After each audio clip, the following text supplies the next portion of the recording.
Olá, meus queridos. Estamos chegando na reta final do nosso curso de neuroanatomia e hoje nós vamos tentar concluir nosso conteúdo. Além do conteúdo previsto para hoje, eu vou dar um conteúdo adicional para a gente fechar a carga horária da aula que ficou faltando, tá bom? E aí nós vamos ter hoje um conteúdo um pouco mais longo, porque nós vamos juntar a carga horária de 2 aulas e aí vamos finalizar o conteúdo porque o prazo máximo para o fim das disciplinas de extensão seria hoje, tá? Então vamos lá.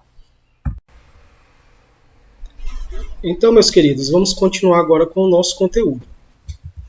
Na aula anterior, a gente começou a falar do sistema nervoso periférico, né? E as estruturas que compunham o sistema nervoso periférico. Nós vimos que compõe o sistema nervoso periférico as terminações nervosas, os gânglios e os nervos. E eu também falei para vocês que nós tínhamos nervos cranianos e nervos espinhais. São 12 pares de nervos cranianos e 31 pares de nervos espinhais. Tá? E aí, nós paramos nesse último slide aqui, onde eu falei para vocês que os nervos são estruturas filamentosas, né? Formada de diversas fibras, e essas fibras, na verdade, são os axônios dos neurônios, né?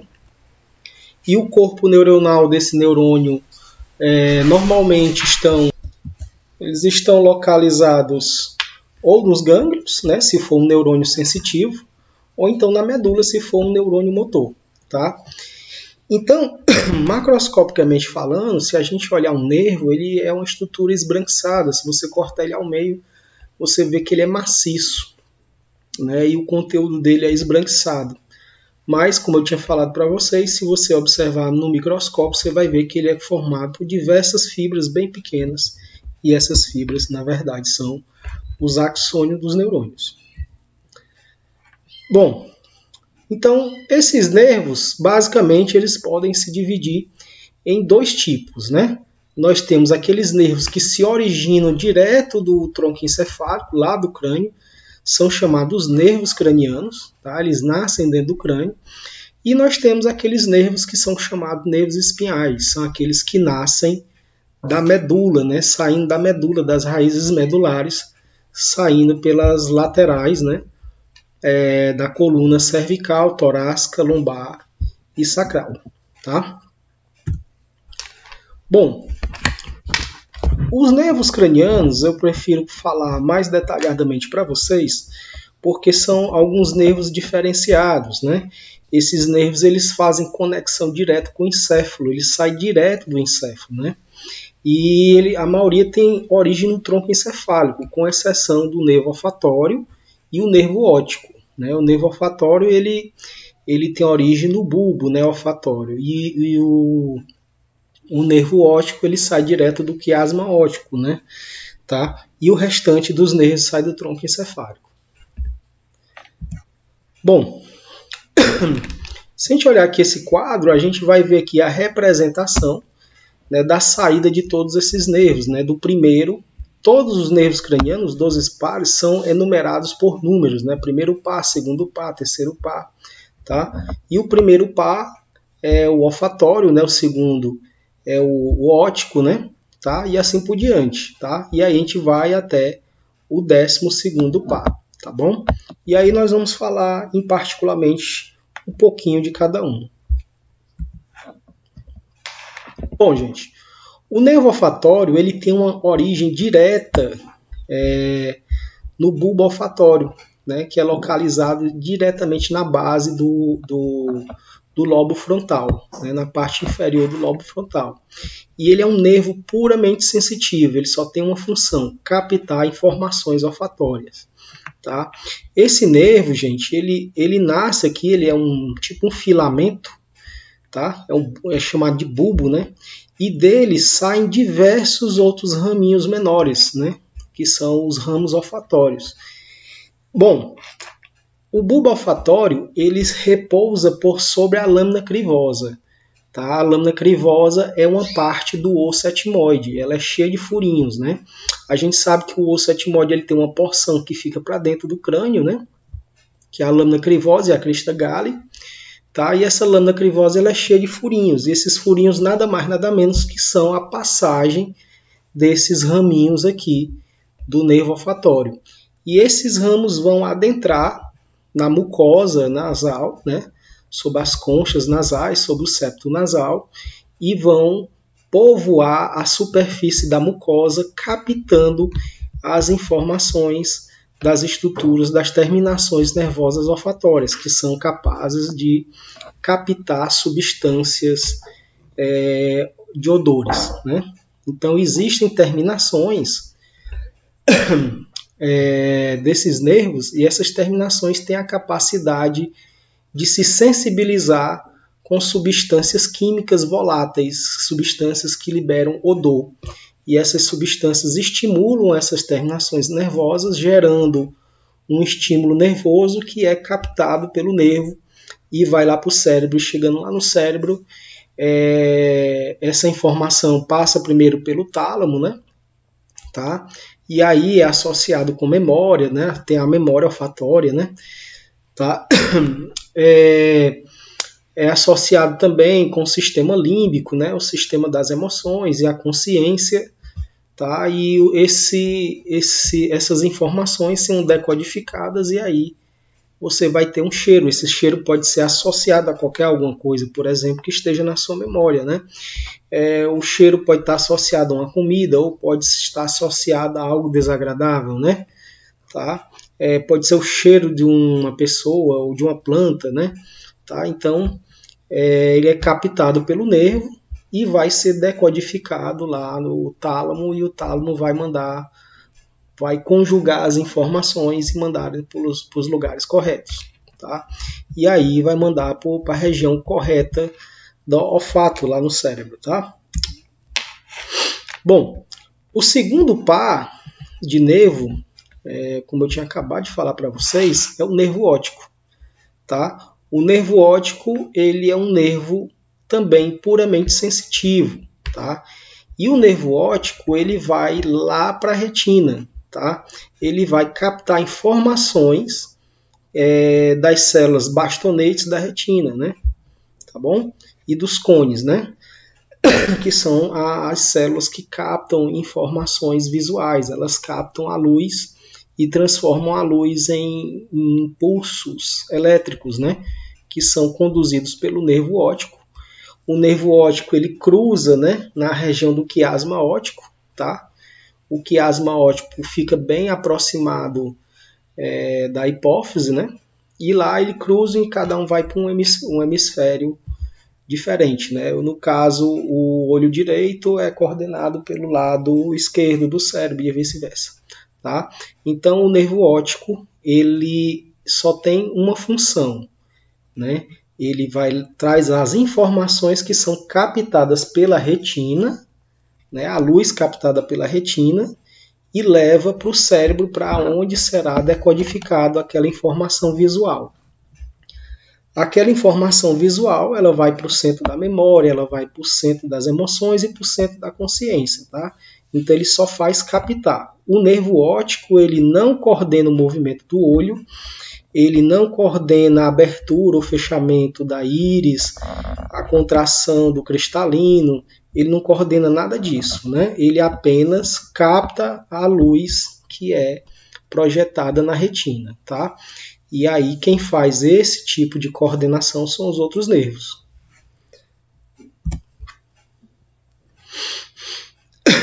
Então, a visão ela é bastante complexa, tá?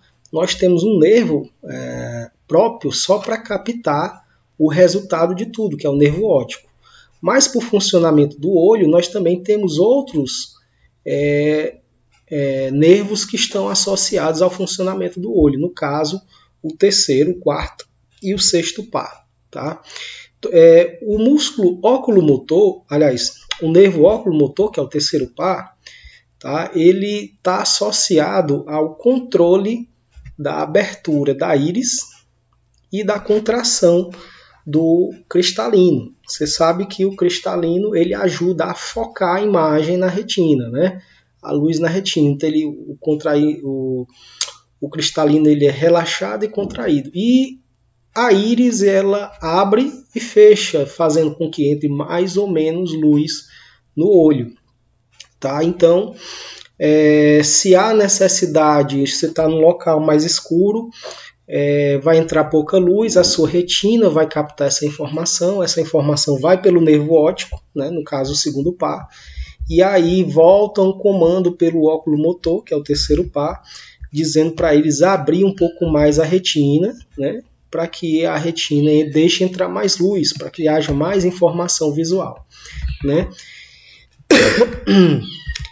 E aí nós vamos ter o troclear, que é o quarto, né? Vamos ter o abducente, que é o sexto, né? E esses dois nervos aí, eles vão controlar o movimento do olho, né? A movimentação do globo ocular, né? Para cima, para baixo, para os lados, né? Tá? Nós temos músculos intrínsecos no olho, tá? Que são esses músculozinhos aqui, tá bom? E esses músculozinhos é que fazem o nosso olho movimentar e direcionar a visão. E esse movimento, né, e esse direcionamento da visão é controlado por esses dois pares de nervos aqui. O quarto, né, que é o troclear, e o sexto, né, que é o abducente. Tá? Professor, se eu pulou o quinto par, sim, o quinto par ele é um nervo que tem outra função que não é relacionada à visão. Por isso que eu pulei, porque esses já estão todos envolvidos com a visão. Então, relacionado à visão, nós vamos ter um nervo que é o oculomotor, né, que é aquele que controla a contração da íris, a contração do cristalino, também a movimentação dos músculos ciliares, tá? E nós vamos ter o abducente e o troclear, que vão trabalhar na movimentação do globo ocular, tá? E nós temos o nervo óptico, que é aquele que capta a imagem lá na retina. Então, nós vamos ter só para a visão 4 nervos envolvidos, só para você ter ideia de como é complexo o processo da visão, né? Tá? E vocês lembram que eu falei que lá no mesencéfalo ocorria o reflexo da visão, né? Quando você, por exemplo, alguma coisa cai no seu olho, o olho piscava e tal, tudo isso é um reflexo muito rápido que envolve todos esses nervos aí, tá? Captação da imagem, controle da imagem, abertura da íris, cristalino, tá? E movimentação do olho. Tá? Tudo isso controlado pelo cérebro numa via muito complexa. Tá? Bom, então vamos agora falar do quinto par. Tá? Gente, eu gosto de falar do quinto par porque o quinto par é um nervo craniano bastante importante. Ele é o nervo da sensibilidade da face, tá? É o nervo principal da sensibilidade da face. Através do nervo do quinto par, que é o nervo trigêmeo. Por que trigêmeo? Porque esse nervo ele se origina lá na região da ponte e ele forma um gânglio, e desse gânglio parte 3 nervos, né? Ele se transforma em 3 nervos, que é o oftálmico, tá? O maxilar e o mandibular. Tá? O oftálmico ele inerva toda essa região aqui da cabeça, testa e nariz. Tá? Já o maxilar, toda essa região aqui da maxila, né? Do zigomático, né? Os dentes incisivos superiores. E o mandibular, toda essa região anterior da orelha e a mandíbula toda. Né? O nervo trigêmeo ele é um nervo dito misto, porque ele, apesar de ser predominantemente sensitivo, ele também tem algumas fibras motoras que promovem a movimentação da língua, tá? Mas a principal função dele é a função sensitiva, tá? Toda a sensibilidade que você tiver, tato, temperatura, né, da sua face é captada pelos ramos do nervo trigêmeo, né? Então o nervo trigêmeo é um nervo bastante importante, né? Se você tocar na sua face, a informação do toque que vai chegar no seu cérebro é captada pelo nervo trigêmeo, né? E aí ele é um nervo muito importante para o pessoal da odontologia, né? Porque é através dele é que você faz as anestesias, né? Quando você vai lá no dentista, ele dá aquela anestesia que só falta matar a gente, né? Aquela agulhona que ele enfia lá em cima, vai lá perto do seu olho, né? Que é para infiltrar o nervo infraorbital, né? O nervo infraorbital, ele é um ramo do nervo maxilar, né? Então, quando ele coloca aquela agulha lá, que vai lá quase no olho da gente, né, ele faz a infiltração lá e bloqueia a sensibilidade dos seus dentes incisivos e parte aqui dos molares na parte superior. Ou então, quando ele coloca aquela agulha que vai lá no fundo da sua boca, né, que vai lá no nervo maxilar, ele infiltra lá e adormece todos os seus dentes inferiores aqui da mandíbula, né? Tá? Então, ele faz a insensibilização nervosa, né? Tá? Então ele é bastante importante, tá? Quando você está com dor de dente, né? Então é justamente captada a dor pelo nervo trigêmeo, tá? Bom, depois do trigêmeo, nós vamos ter o sétimo par aí, né? Eu já falei do sexto, né? Que era relacionado à movimentação do olho, tá? O sétimo par, ele é um nervo também que vai para a face também, assim como o trigêmeo. Só que o trigêmeo ele tem função sensitiva na maioria das vezes. E o facial ele tem função motora. Alguns ramos do nervo facial vão para as papilas gustativas, mas são muito poucos ramos, tá? Algumas porções da língua, mas a grande maioria das fibras do nervo facial, eles saem aqui atrás da orelha, né, passa por baixo da glândula parótida e se distribui na face. E esse nervo facial, ele coordena os movimentos dos músculos da mímica, os músculos da expressão facial. Né? Quando você mexe, sorri, né, faz mungango, né? Quando você faz qualquer coisa assim, isso é coordenado, cada movimento que você faz, abrir, fechar o olho, né, assoviar, tudo isso é coordenado pelo nervo facial. São ramos motores principalmente, tá? E ele também coordena as glândulas salivares e lacrimais. Então, ele que faz, na hora que você se emociona, ele vai lá na glândula lacrimal e faz lá você derramar suas lágrimazinhas, né, de emoção, tá? E na hora que você sente um cheiro de uma comida gostosa, vai lá pelo bulbo olfatório, né, e a informação volta pelo facial para suas glândulas salivares e sua boca enche d'água, né? Tá tudo conectado, tudo perfeito, né, gente? Bom, continuando, nós temos aí também, como nervo craniano, o oitavo par, ele é um nervo puramente sensitivo, tá? É o vestíbulo coclear, tá? O vestíbulo coclear, ele se divide em duas partes, né? Ele vem e se divide em dois, tá? Um ramo vestibular, que está relacionado à orientação e equilíbrio, ele vai lá para o labirinto, tá? E o coclear, que é aquele que capta a audição. Nós temos duas estruturas dentro do ouvido. Um é a cóclea, né? Que é onde é formado o som é captado pelo tímpano, propagado pelos ossículos do ouvido e passado para o líquido interno da cóclea, né?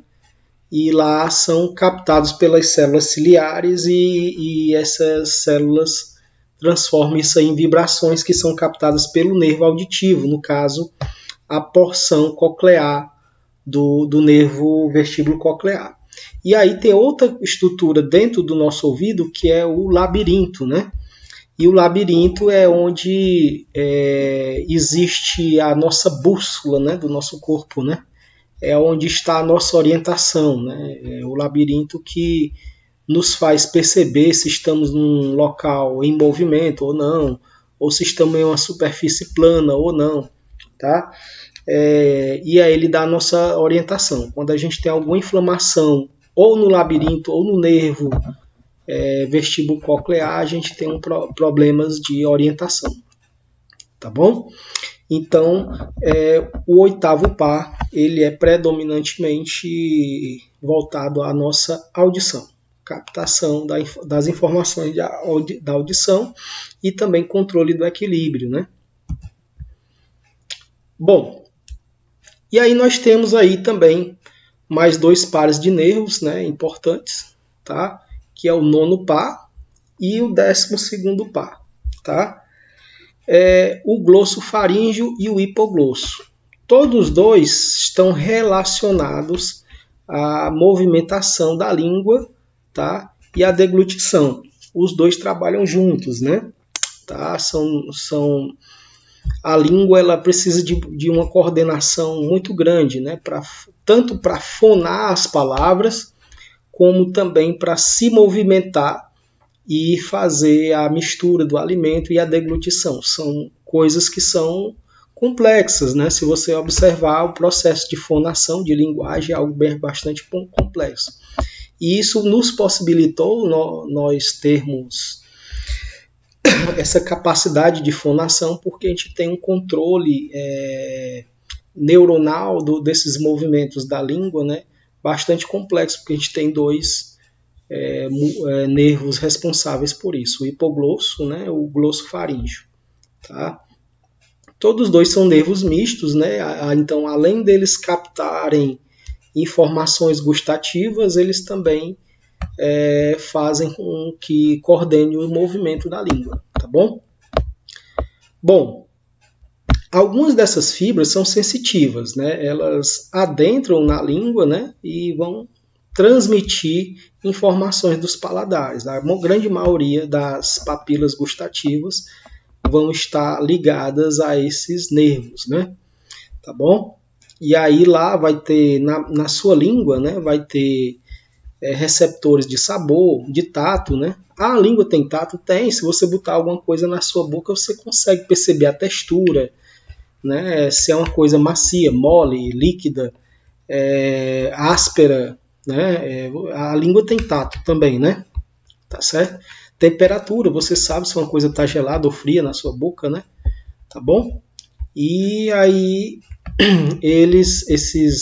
essas informações todas vão pelos 2 nervos, glosso faríngeo e hipoglosso. Ok. Bom, e aí eles funcionam assim, né? Um dos nervos vai mais para a porção posterior e para a faringe, né? Tá? E o outro ele vem para a região mais anterior da língua, né? Pegando mais a questão da sensibilidade e da gustação, tá bom? E o glosso faríngeo ele está mais relacionado à movimentação e à deglutição. Bom, e agora nós vamos falar de um nervo que, assim, é um dos nervos mais importantes dos nervos cranianos e mais complexo também. É o 10º par. O 10º par de nervo craniano, ele é muito conhecido, é o nervo vago, tá? A palavra vago significa errante. Errante por quê, professor?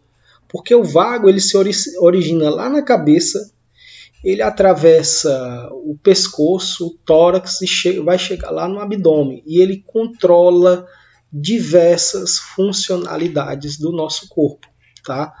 O vago ele tem uma função parasimpática também, tá? Então, ele é um nervo misto, ele também tem função sensitiva.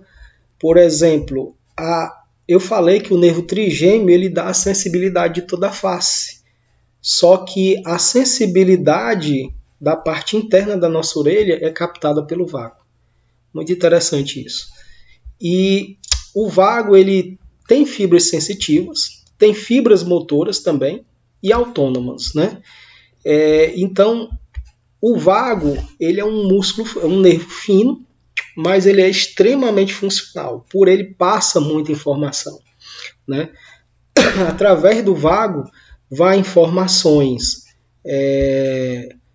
da cabeça, da garganta, do pescoço, do tórax e do abdômen, né? Então, o nervo vago ele possui funções, dentre elas vitais, a deglutição, ele ajuda também na deglutição.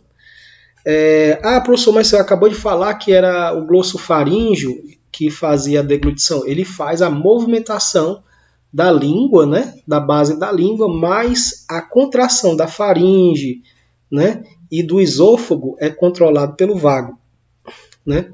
O vago também controla a frequência respiratória e a frequência cardíaca, por isso que eles vão lá. Vocês lembram que eu falei para vocês que o controle respiratório e cardíaco é feito lá no bulbo, né?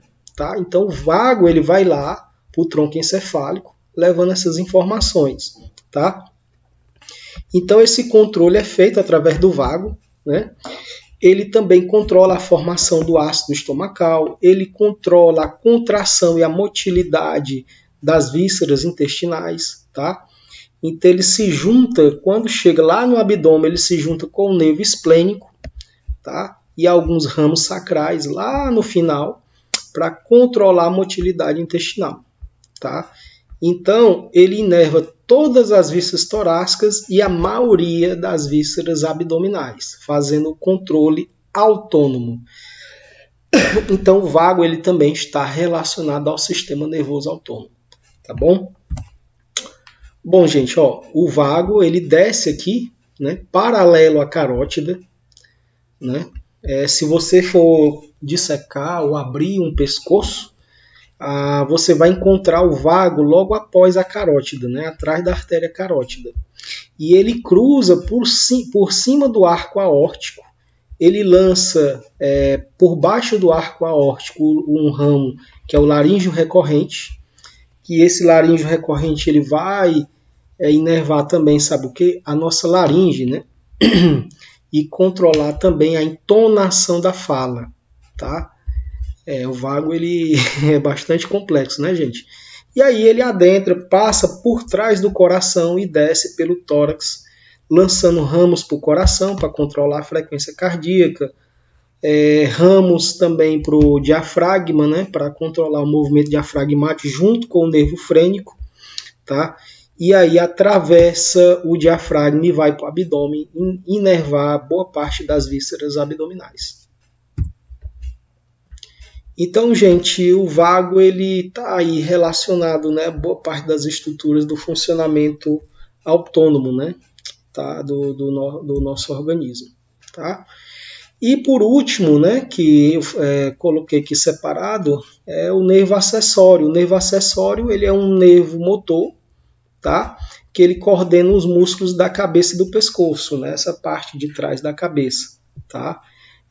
A coordenação desses movimentos, reflexos do pescoço, não sai de músculos espinhais, né? Ele sai do nervo acessório, que é um nervo craniano. E é um dos motivos os quais pessoas que têm tetraplegia conseguem movimentar alguma parte assim do pescoço, né? Elas não ficam totalmente sem movimento, né? Claro que isso depende também do grau da lesão e da altura da lesão, mas às vezes a pessoa fica tetraplégica, mas ela consegue ainda fazer alguns movimentos na cabeça, né? Tá? Porque a coordenação dos movimentos da cabeça é pelos nervos faciais, né? A sensibilidade pelo trigêmeo e o acessório, que é o 11º par, que faz essa movimentação aí. Ok? E ele, algumas vezes, alguns ramos dele também participam da movimentação da faringe e da laringe. Tá? E aí, gente, esse aqui seria mais ou menos o resumo dos nervos cranianos, né? Alguns pares envolvidos com a visão, com o olfato, né? Tá? A sensibilidade, a movimentação da musculatura, com a audição, tá? Com a deglutição e com o paladar, né? E no caso aqui do vago, né? um nervo-chave aqui que controla a parte autônoma no funcionamento de várias vísceras do nosso corpo. Ok. Bom, gente, e aí nós encerramos os nervos cranianos. Nós não vamos falar especificamente dos nervos espinhais, são 31 pares, mas eu quero só citar para vocês aqui que esses nervos eles saem da coluna vertebral, né, pelos forames intervertebrais, e eles são batizados com o nome da saída deles, né? Tá? C1, C2, C3, né? T1, tá? E aí nós vamos ter nervos que são cervicais, nervos torácicos, nervos lombares e nervos coxígeos, tá? Os nervos lombares e coxígeos, eles se originarão na porção final da medula, que eu falei já para vocês, que a medula termina, né, com a intumescência medular e o cone medular, e forma a cauda equina, que é justamente esses nervos lombares e sacrais. Tá? Eles vão descer em forma de cauda equina no restante do canal medular. A medula propriamente dita só vai até a altura de L1, né? O restante vai em forma de cauda equina. Então, quando vocês forem fazer a imagem aí de medula, né, vocês não vão esperar corpo medular dentro do canal medular até o final. Né? Vocês já vão preparados para saber que ela termina lá na altura de L1. O resto é cauda equina. Né? Então tem que ter bastante atenção em relação a isso aí quando for fazer a imagem. Tá bom? Então, gente, é mais ou menos assim, né? Ela vai sair esses nervos e alguns nervos vão formar alguns plexos, né? E aí a gente tem como os principais plexos do nosso corpo, os plexos são uniões de nervos que se ligam entre si para aumentar a margem de condução, tá? E formar entrelaçamentos de fibras sensitivas com fibras motoras para facilitar e chegar à informação por uma única via em determinado local. Né? Aí nós vamos ter plexo cervical, né? Plexo braquial, que é o plexo que vai formar a inervação do nosso braço, e o plexo lombosacral, né? Que vai formar a inervação da região do quadril e principalmente da perna. Tá bom? E aí, pessoal, eu queria encerrar a parte de nervos, tá? Aqui mesmo, tá bom? Infelizmente, a nossa carga horária não nos permite, já estamos com mais de 30 minutos de aula, e aí nós vamos encerrar a parte de nervos espinhais, tá? E encerramos a parte de sistema nervoso propriamente dito, tá bom? Bom, gente, esse conteúdo que a gente viu aí finaliza o conteúdo que a gente tinha para ver do curso de neuroanatomia. Eu vou ainda ver se eu coloco para vocês um conteúdo extra gravado na plataforma sobre vascularização do sistema nervoso, tá bom? Um conteúdo um pouco mais curto, só para complementar a nossa carga horária.